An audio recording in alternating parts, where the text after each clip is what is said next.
Google पर तलाश में पाकिस्तान नंबर 1, लेकिन किस चीज़ पर? ऐसी चीज़ों में जिनका नाम लेना भी शर्म की बात है। पाकिस्तान में 11 बच्चे ज्यादती का शिकार होते हैं। सवाल ये है, ये सब क्यों हो रहा है?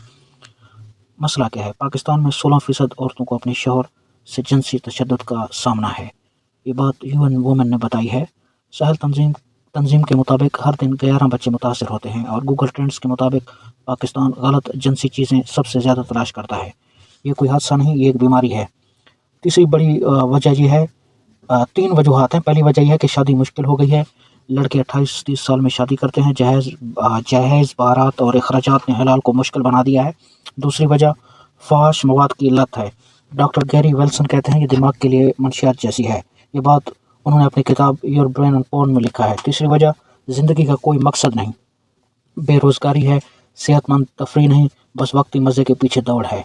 अतायूं डॉक्टरों का भी धंधा अरूज पर है। मर्दाना कमज़ोरी के नाम पर करोड़ों कमाए जा रहे हैं, जबकि असल मसला डिप्रेशन, शुगर, सिगरेट और जहनी दबाव है। ये जाली अद्वियात ख़तरनाक हैं। 5 आसान हल हैं। पहला ये है कि शादी को आसान बनाएं। नबी करीम सल्लल्लाहु अलैहि वसल्लम ने फरमाया, बेहतरीन निकाह वो है जो आसान हो। दूसरा, बच्चों को सही मालूमात दें, अच्छे और बुरे का फ़र्क बताएं। तीसरा, बच्चों से दोस्ती करें, डांटने की बजाय बात करें। चौथा, औरत का एहतराम करें, बीवी शरीक हयात है, नौकरानी नहीं। और पाँचवां, सेहतमंद मशगले अपनाएं, खेल, आर्ट, हुनर।